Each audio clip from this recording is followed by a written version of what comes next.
There's no way Hugh Jackman could have known he would wind up playing Wolverine in 9 films over 20 years, especially since he only got the part as a last-minute replacement. A relative unknown at the time of his casting, Jackman has used the part to launch a blockbuster career, bringing legendary musicals to the screen, hosting Oscar telecasts, and becoming one of the most beloved faces Hollywood has seen in decades.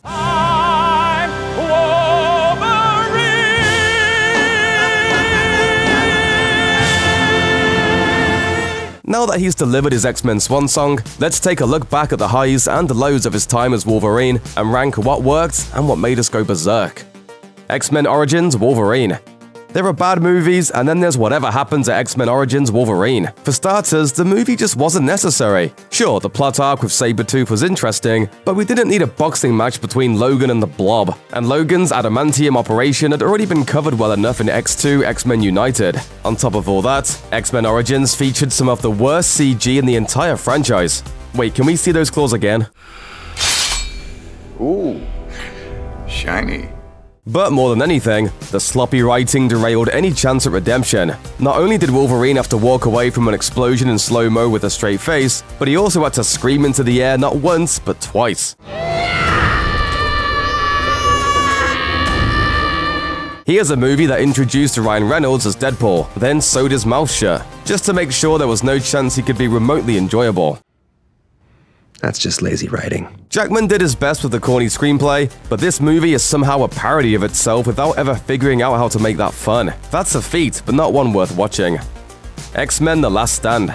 The conclusion to the original X-Men trilogy is so bad and so overstuffed, it almost ended a franchise even Magneto couldn't bring down. With Bryan Singer departing at the last minute to helm Superman Returns, directing duties for the third X-Men movie fell to Brett Ratner. At best, this movie is forgettable. At worst, it's a tutorial on how not to make a blockbuster. If you can think of a character from the X-Men universe, they probably show up here at some point, spouting some awful catchphrase before fading back into the special effects. Or worse, Cyclops, who had been central to the first 2 movies, is killed off early and then never mentioned again. Wolverine shows up, of course, but ends up coming across as oddly neutered and bland. Grow those back. And then there's the Dark Phoenix storyline, a pivotal arc from the X-Men comics that gets tossed into the plot with about 7 other stories. Jackman did his best with the material, but there was no saving this mutant monstrosity. X-Men First Class. He may not have had a part in the main story, but Wolverine was definitely memorable in X-Men First Class, showing up to deliver one line before disappearing for the rest of the movie. Excuse me, I'm Eric Lenstra. Sounds Xavier. Go f yourself. It may be short, even by cameo standards, but it may also be the funniest scene Jackman ever got to film as a surly superhero, although we can only imagine what he would have said about those yellow jumpsuits. Do we really have to wear these? X-Men Apocalypse. Unlike his brief cameo in First Class, Jackman's appearance in X-Men Apocalypse finally lets Wolverine cut loose. The Wolverine from the comic books has always nurtured a darker side, which shows itself in the peak of battle as his berserker rage. The mainstream movies shied away from this for the most part. Thankfully, 8 movies in, they finally decided to cut him loose. Back at the familiar setting of Alkali Lake, which played a big part in Wolverine's origin story, we see Weapon X as a caged animal, finally getting a chance to fight for his freedom. It's a moment fans of the comics have waited decades to see. While the rest of the movie is sort of hectic, Jackman's brief moment on screen is a revelation, and helped lay the groundwork for what was to come. X-Men Days of Future Past. Wolverine can be such a tortured character that it's all the more fun when he gets the chance to just loosen up for a minute. Trying to save the world seems like an odd time to crack a smile, but while the stakes are high, there's no doubt the tone in this film is lighter than some of Wolvie's other outings. Would you believe me if I told you I was sent here from the future? Sure, fans of the comic can debate the decision to swap out Kitty Pryde, who did all the time traveling in the comic book storyline, but sending Wolverine back in time instead was a smart way to bridge the original and rebooted X-Men casts. X-Men.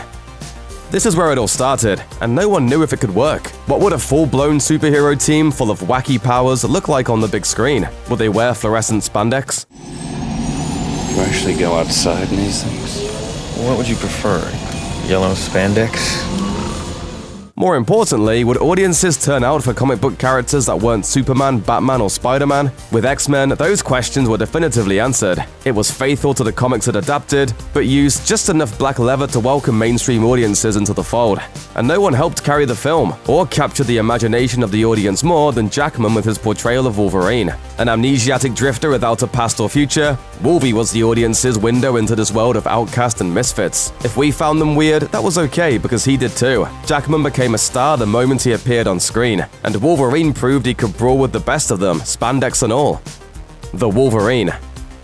Following the undeniable failure of X-Men Origins Wolverine, acclaimed director James Mangold was brought in to clean up the Wolverine franchise. And for 2/3 of the Wolverine, he did just that, crafting a nuanced, intimate look at Logan and drawing heavily on perhaps his most celebrated comic book plotline, Chris Claremont and Frank Miller's Wolverine Limited series. By rooting the movie in his grief at the loss of Jean Grey and temporarily taking away his healing power, the movie shows Wolverine at his most vulnerable. True, the third act then descended into the typical bloat of a big-budget action movie, with cartoonish robots and CGI-heavy fight scenes, but it showed that there were more Logan stories to tell, especially if you stick to his source material as closely as possible. X2 X-Men United. The best standalone X-Men movie is without a doubt X2 X-Men United, thanks largely to its Wolverine-centered plot. The franchise took this step forward by looking to its past, specifically the mysterious background of its most tortured hero. By pitting Logan against William Stryker, the man who coated Logan's bones with adamantium and turned his memory into Swiss cheese, we got to see a plot that was both personal and explosive. And its central set piece is perhaps the best blend of action and emotion this franchise has ever delivered, when babysitter Logan hints at his berserker rage for the first time on screen. Babysitter. While the first X-Men movie set the stage, this is what elevated the franchise into an out-and-out hit. Logan. It only took 9 tries to get it perfect, but boy was it worth the wait. This is the Wolverine we've all been waiting for, a grizzled bastard who isn't looking for a fight, but will definitely finish one if it all starts. Loosely inspired by the acclaimed and influential Old Man Logan arc, it tells the story of an aged, grieving veteran of too many superhero battles who wants to disappear, but gets pulled back in one last time. With a hard R rating that allows the blood and guts Wolverine is famous for, nobody holds back here. Not the filmmakers and not our hero. Like a Johnny Cash song come to life, Logan is both poetic and gritty, and it's one of the best superhero movies ever made. What's next? Now that Jackman's Wolverine has been laid to rest, fans have been speculating about where the character will go next. Considering Daphne Keene's show-stopping performance as Laura in Logan, it's possible that she'll become the next on-screen Wolverine, especially since the same thing has happened in the comics. But the comics also delve into a range of other scenarios, from alternate universe Wolverines to Logan himself coming back from the grave. In other words, these are comic book movies, anything's possible. As far as Jackman's concerned, he doesn't particularly care who takes up the adamantium mantle, with one exception. As he jokingly told the New York Times, anyone could become the new Wolverine unless Daniel Day-Lewis plays him and wins the Oscar. Then I might have a little problem. With the Fox-Disney merger on the horizon, only time will tell what the future has in store for Wolverine. Thanks for watching. Click the looper icon to subscribe to our YouTube channel. Plus, check out all this cool stuff we know you'll love too.